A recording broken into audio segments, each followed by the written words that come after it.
Little expenses add up quick. Let's get started and talk about it.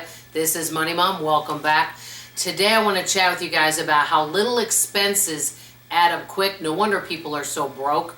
And I'm going to give you some examples. Okay, the first thing I noticed is I was out with a friend. She had a coupon for a free sandwich. And I thought, oh gosh, I'm kind of thirsty. I'd love to get a cold drink, you know. And normally I have my Thermos with me with cold water, and when I go to my product demos, by the way, I fill this up. I even have a larger one, and I put ice and water, and I have this to drink on all day. How much did it cost me? $0. And this Thermos cost me $3 at the thrift store. So basically I thought, oh, maybe I'll just buy, a drink. It can't be that much. It was and I didn't buy it, by the way. It was $3.50 for a fountain drink. I thought, oh my gosh, when did fountain drinks become $3.50? I thought, nope. And so the thing is, especially in Texas, it gets very warm here. People get thirsty. When you're out and about and you're hot and you're thirsty, you're going to want to buy a drink, okay? And there's all sorts of drink items. There's bottle items, there's fountain drinks, and so you go through a drive-thru, even if you don't buy something to eat, well, if you're out and about and you're buying these drinks all the time, I call that death by 1,000 cuts. That can add up quick. So if we keep a good thermos, doesn't matter what brand, whatever you want to use, and you fill it up with some water, it doesn't have to be water. Note to self though, don't put carbonation in these. I learned a lesson on that. I had some carbonated water a friend gave me, so I thought, oh, I'll put that in there. I went to open this up and it went, pshoo, pshoo. Not very smart. So fill this up, and if you want to put tea, lemonade that you make at home, whatever, bring one of these with you wherever you go. That is going to save you a lot of money. Number 2, Dollar Trees are great, but if you buy a bunch of things you don't need, especially little gadgety type things that you don't end up using that much, it can add up quick.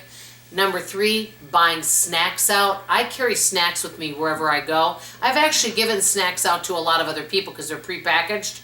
I've helped a lot of people out with my prepackaged snacks. The other day someone's like, gosh, I'm starving, and it's one of the guests that comes to Super Target. Very lovely lady. And I said, hey, I've got some snacks. Do you want a protein bar? She goes, really? You don't mind if I eat? And I said, no. I said, I never ate it. So I said, here, would you like it? She was thrilled. Well, that's the thing. That saves money. And if we all, that's why I'm a big believer in community, helping each other out. If we all did things like that, guess what? Or, hey, I got an extra bottle of cold water. These are the types of things that can help everyone save money, working together, right? So, not buying snacks out. Number 4, impulse buys. I was shocked at this. The average American spends $314 a month on impulse buys. I was like, no way. But a year ago or so, the average person spent about $276. So it's gone up significantly.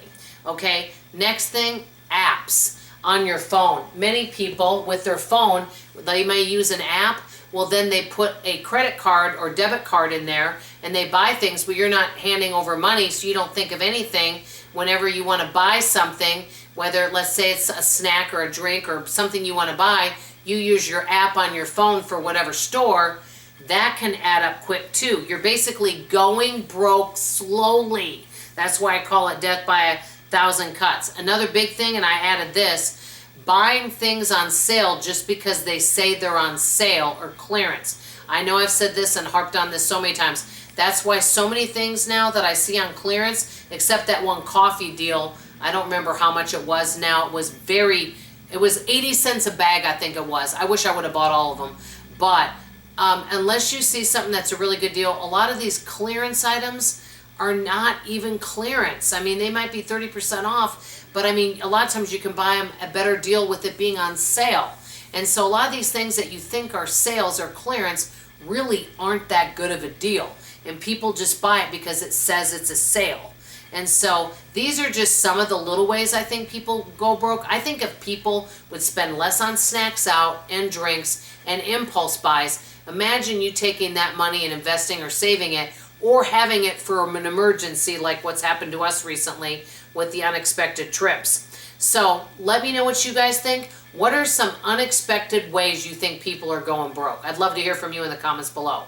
That's all I have to say for now. Love you, appreciate you, and I hope you come back for tomorrow's video. Bye, everybody.